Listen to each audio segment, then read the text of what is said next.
Dr. Shastri, as a political scientist, how do you view the current political situation, the political landscape? And do you foresee any significant changes or shifts in the near future? Let me focus on two aspects. One, I think the strength, vigor, and vitality of the Indian democratic process is something that has been protected and promoted by the voter in India, the citizen of India. The people of India are the ones who are the guardians of democratic values and rights in this country. The way in which ruling parties have been changed, the way in which governments have been replaced, the way in which transitions have happened in a very smooth way, for me, is a reflection of the democratic strength of the polity. So I don't think any political party in India can take victory in an election to be granted, that this is definitely an election we are going to win.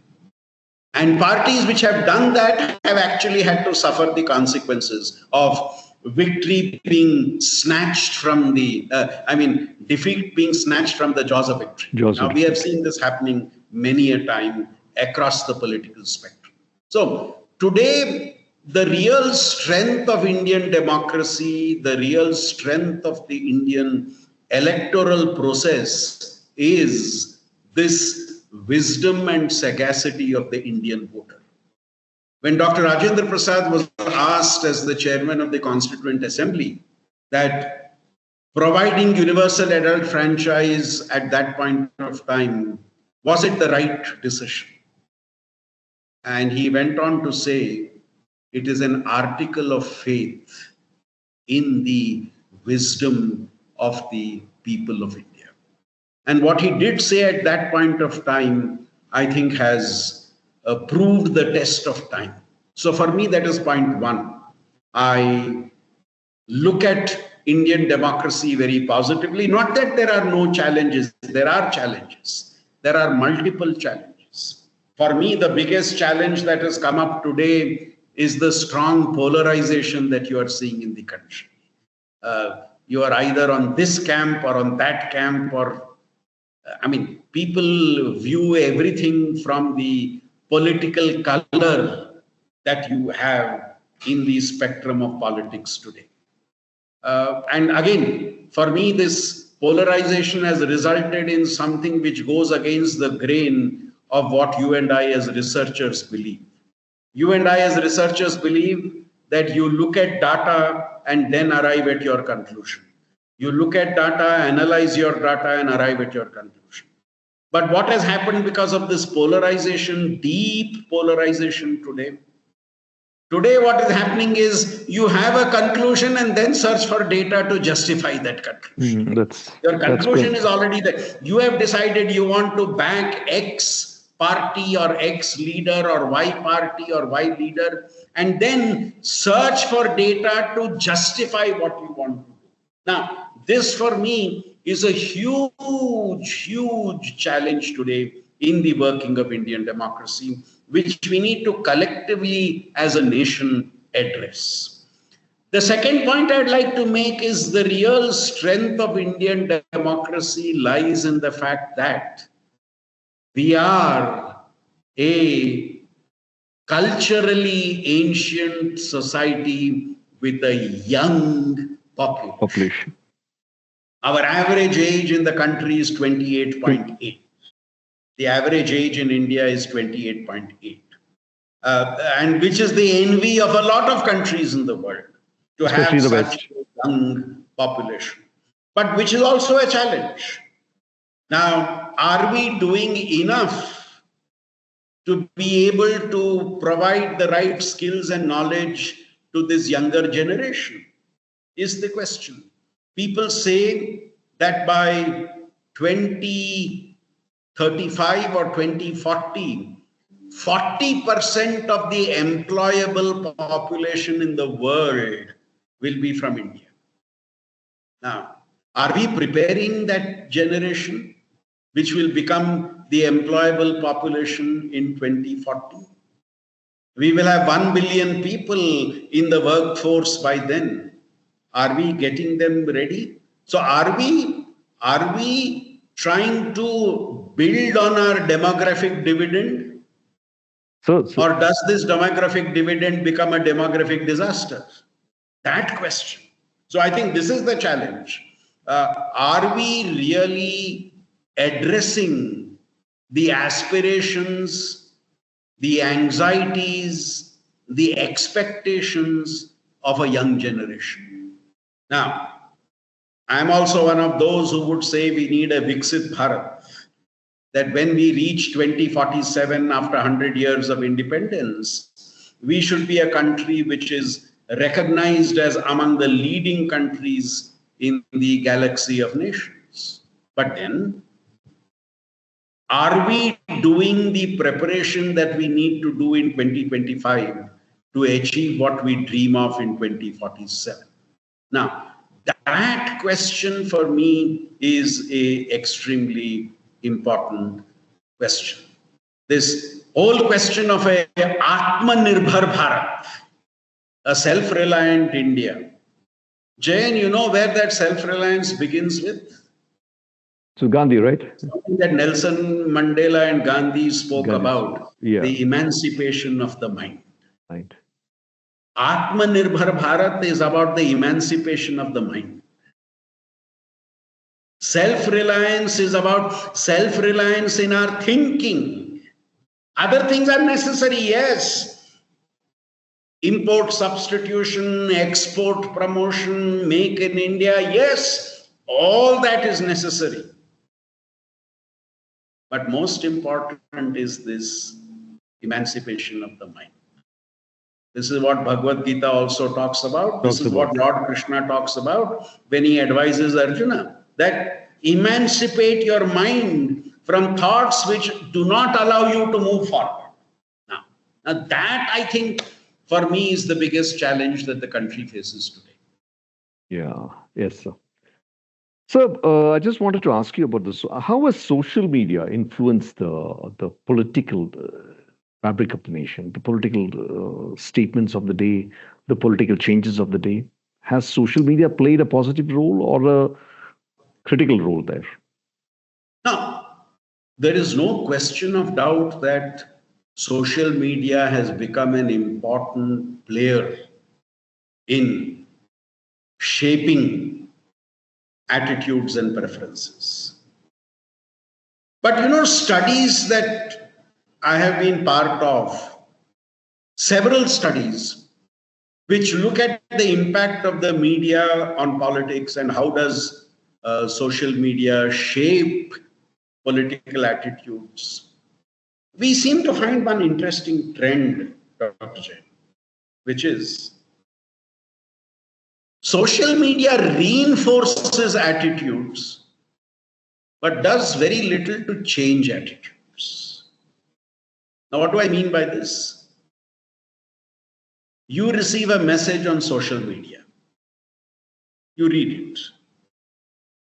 If you agree with it, what do? You save it. If you do not agree with it, what do? You delete it. The message that you saved, who do you share it with? You share it with those who think like you. You share it with those who have the same political, social, economic attitudes like you. You don't share it with those who share a different attitude or approach than you, because you don't want a battle to start there. So what are you doing in the process? You are reinforcing attitudes rather than changing attitudes.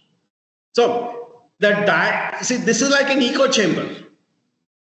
The dialogue happens between those who are already thinking on those lines, and it strengthens their thinking on those lines.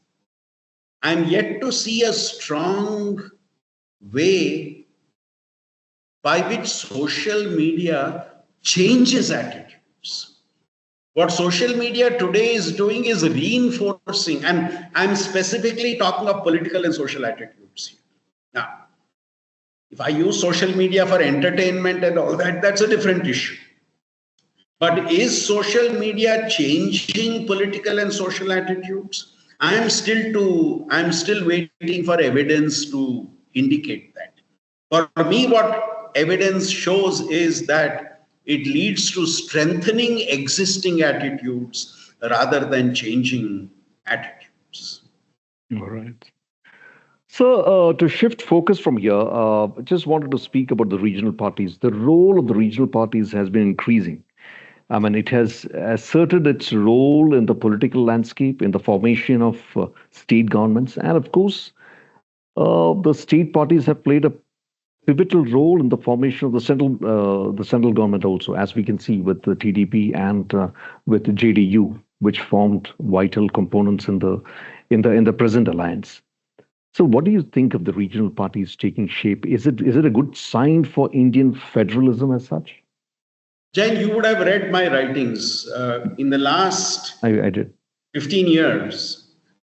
I have avoided in my writings the use of the word regional party and national party, because I think we need to come up with a new typology of political parties, at least for India. I would prefer to use another term: single state parties and multi-state parties, because even the parties you referred to, or parties which people call as regional parties, there is very little regional about them, save the fact that their electoral support is limited to a particular state.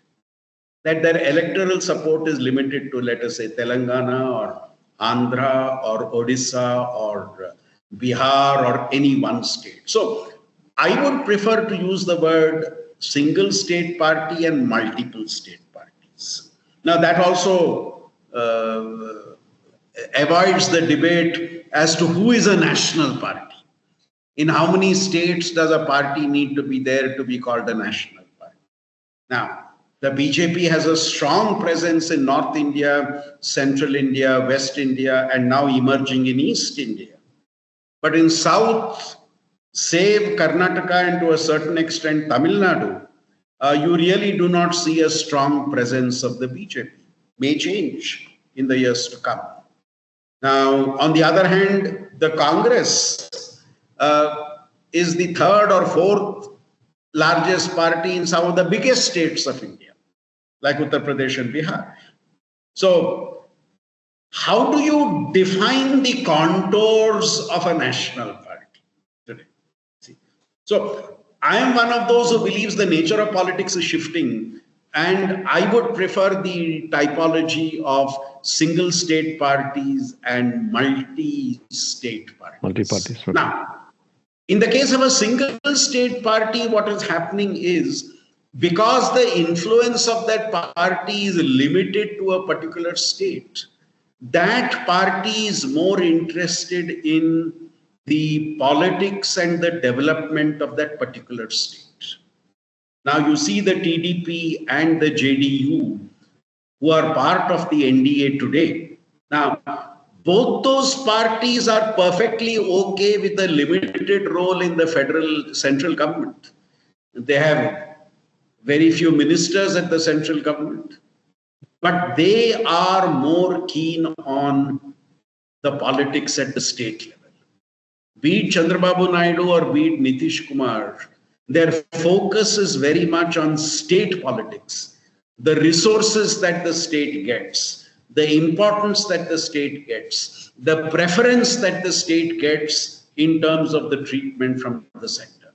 Now, that is their focus. So, in a sense, within the NDA, the two major partners, the JDU and the TDP, the two major partners of the BJP, there seems to be some unwritten agreement today that the BJP would largely manage the central government. And in the states where these parties are key players, they will be the decision makers in that particular state. Now, Will that arrangement continue? I'm not sure. But as of now, it seems to be working. And therefore, you are noticing a new form of coalition politics after 2014. We have had coalition governments in India for quite some time, from 1989 onwards, right up to 2014. Now, those were different coalitions, where the biggest party in the coalition was often unable to do much without the support of the others. Sometimes the biggest party in the coalition was less than half the coalition, was sometimes even 1/3 of the strength of the coalition. Therefore, you had to depend on other parties. Post 2014, it's a different type of coalition at the national level. The BJP got a majority on its own in 2004 and 2019, but they still continued with the coalition. A critic would say that it was a notional coalition. You gave notional representation to people and you were the dominant party. 2024 resulted in a situation where the BJP did not get a majority on its own. And therefore, the BJP had no choice but to use the NDA framework. You had to say now that the NDA got a majority. You were not able to say the BJP got a majority like you said in 2014-19. If you remember, in 2024, the leader of the NDA was directly elected. Whereas in 2019 and 2014, the BJP elected its leader and then you had an NDA meeting. Here you had straight away an NDA meeting. So the nature of coalition politics after 2014 has undergone a change with a dominant political party. Even now, though the BJP does not have a majority on its own, within the NDA, the BJP accounts for more than 80% of the NDA. More than 80% of the NDA is the BJP. So this dimension of coalition politics has undergone a change. And maybe it is early days to talk about the impact of this coalition as we go forward. So I just want you to reflect on India's foreign policy. How do you assess India's foreign policy? Because there have been a lot of changes, and of course, there are shifts also. But are we in the right track, especially with our neighbors? And because we have challenges also. I would go back to, again, something I quoted earlier. In the Bhagavad Gita, at one stage, Lord Krishna tells Arjuna, what happened in the past is important. You can't forget the past. What happened in the past is important. What is happening in the present is important. And what will shape the future is also important. Now, establishing this linkage between the past, present, and future is something very critical. And therefore, when I look at the foreign policy projection today, I think what is happening is you have built on what was done in the past. What happened in the past is being built up upon by the current government. And there is no question of doubt that the leadership factor is playing an important role in the shaping of foreign policy choices. Leadership factor is playing an important role today. Leadership factor played an important role in the past, whichever past you're talking about, be it Nehru's prime ministership, be it Shastri's prime ministership, be it Indira Gandhi's prime ministership, be it Atal Bihari Vajpayee's prime ministership, or be it now Prime Minister Modi's leadership. Now, I think for me, all these represent the strengths of Indian foreign policy. But I see two important changes that have happened since 2014, which I think led to a calibration of our foreign policy to the changing reality. One, post 2014, our foreign policy has focused much more on economic and cultural diplomacy besides focusing on the political dimension of diplomacy and foreign policy. One of the important changes you see in the focus of Indian embassies abroad is the training that our diplomats are being given on the economic dimensions of diplomacy and the cultural dimensions of diplomacy. This is something increasingly visible. And as I said, this is a requirement of the changing times. And there I would concede what the defense minister said when he was speaking in New York, I think, that now India is treated with an increased element of respect across the world. And what even the Prime Minister said, we can see now eye to eye with people across the world. And what is being able to be done today is a result of what's happening today and the result of years of effort in the past. So this is one change. The second change which I see with regard to foreign policy is again something global. The focus on India first, or what the leadership today would prefer to call Bharat first. You see, a focus on the country and what is in the best interest of the country. Let's also recognize our focus on our neighborhood, how we have increasingly focused on our neighborhood diplomacy, and how that neighborhood diplomacy has posed a lot of challenges, be it with Maldives, be it with Sri Lanka, be it with Bangladesh, be it with Nepal. But in all the four cases, and also, of course, Pakistan, in all these cases, much more the other four I talked about, Maldives, Sri Lanka, Bangladesh, and Nepal.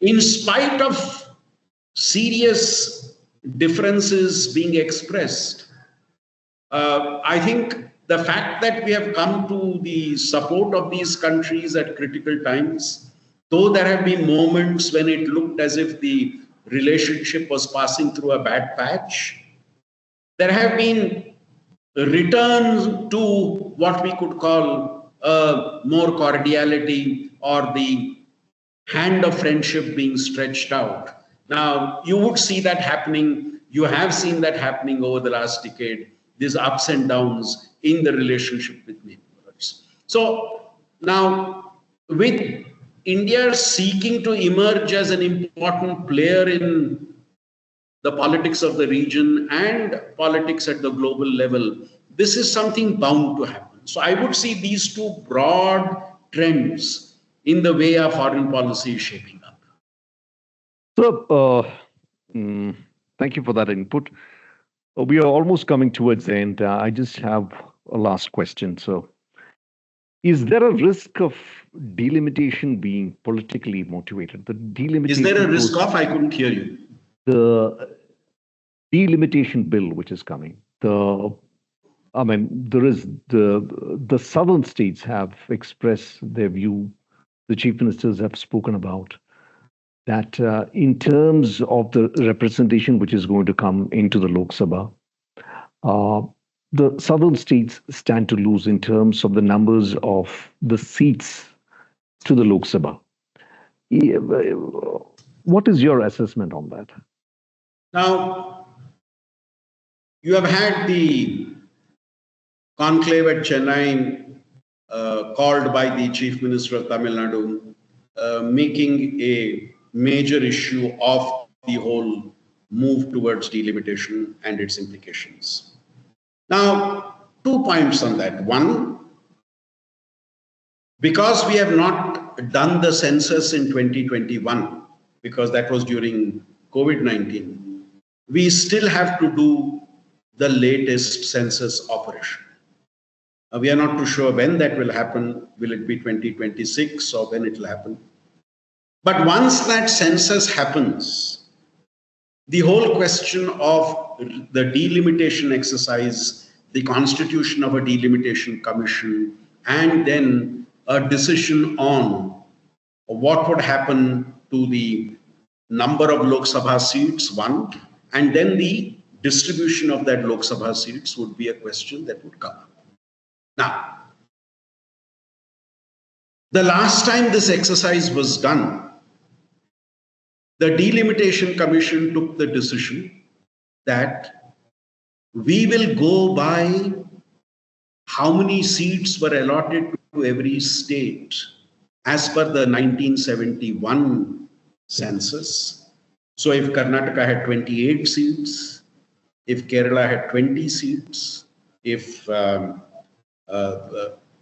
other states had the seats they had, the same number of seats were continued.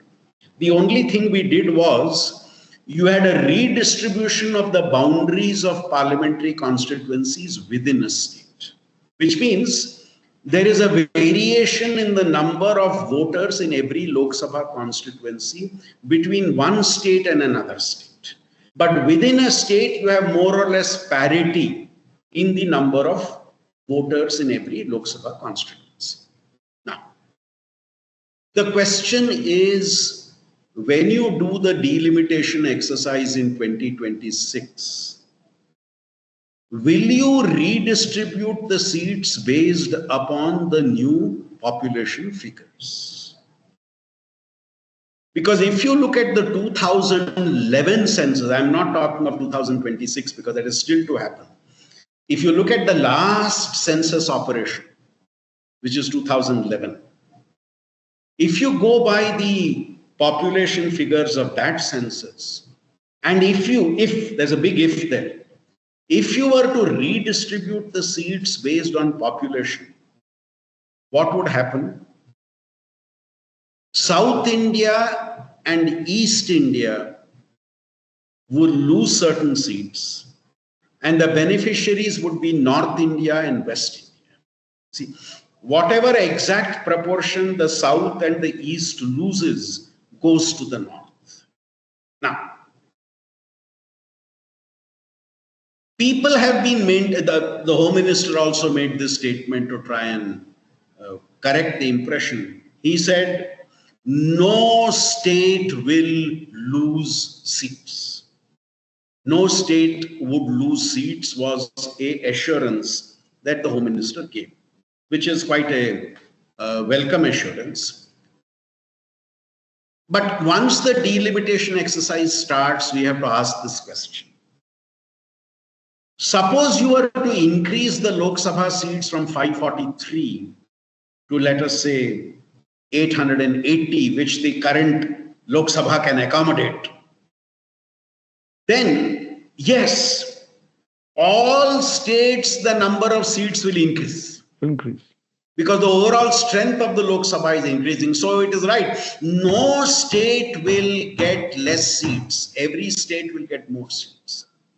But the question is, if you are going to redistribute this 880 seats on the basis of the population figures of 2026, Karnataka, Tamil Nadu, Andhra, Kerala will definitely get more seats. But the percentage share of seats of these states out of the total number of seats will go down. What do I mean? Karnataka today has 28 seats. Okay. If you increase the Lok Sabha seats to, let us say, 880, Karnataka's, and based upon, I'm talking of 2011 census, not later census. Karnataka's seats will go up to around 32 or 34, 6 seats more, or 4 seats more. Okay? But if you do it on the basis of current proportions, What is the percentage of seats Karnataka has? 28 out of 543. Okay. You calculate that, how much should that percentage be out of 888? Karnataka will then get 40 seats.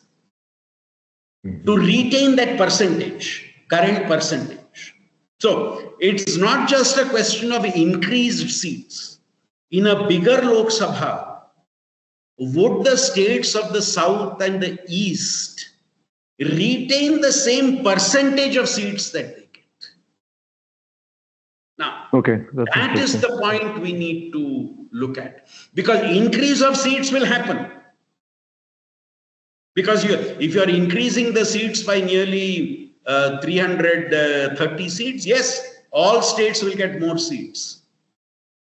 But states where the percentage of population is increased, they would get a much higher share of seats, resulting in the percentage share of South Indian and Eastern Indian states actually going down. If you go solely by population figures. So people are saying maybe you should keep the earlier percentages in place so that the percentage share of every state should remain the same. Or now there are many theories coming out. You have two formulas. One based on percentage, one based on other factors, including economic growth and all that, and then make sure that there is no injustice done to any state. So this is a debate which will go on for a few years until this happens. And I think the states of the south and the states of the east are very keen to ensure that their share of seats, their percentage of seats in the Lok Sabha does not actually come down. Yeah, so it's not about real numbers, but it is about percentage. Percentage, yeah. Sir, the last question which I have before we end this. So the India of your dreams, the India of my dreams, the India of your dreams, of Dr. Shastri's dreams, how do you foresee that? For me, an India of my dreams is an India where we are able to ensure greater economic parity between different segments of society, where we are able to reduce the divide between the rich and the poor, where we are able to ensure in important ways economic equity in the country. Secondly, an India of my dreams is an India where I am recognized as a citizen of India, full stop. There is no other demographic characteristic which then defines who I am. Now, by which I mean ensuring social equity, ensuring social justice, that people are not discriminated against either because of gender or because of region or because of religion or because of class or because of caste. Correct. Now, that's the second India of my dreams. The third India of my dreams is an India where people should want to go all over the world, learn, but come back to the country. So that we stop the brain drain. Yes, and I think that's happening. A lot of young people are saying we want to go abroad, but come back and then live in India because the quality of life seems to be much better here in terms of quality of life, not just defined in economic terms, but in social culture. In social terms. The India of my dreams is also an India where the nation and its people get their rightful place in the comity of nations across the world. It's one thing to say we should aspire to be the Vishwa Guru. But then to be the Vishwa Guru, are we as a nation leading by example, Are we as a nation setting an example? Are we as a nation providing the right example? Then, the moment we do that, we would be clearly, visibly, and transparently playing the role of a Vishwa. Sir, with that, thank you so much. I mean, there were a lot of inputs from you, sir, and thank you so much for sharing it. Ladies and gentlemen, on behalf of everybody here at the Open Hour, we would like to thank Dr. Sandeep Shastri for his insights and, of course, meaningful conversation with us. Thank you so much.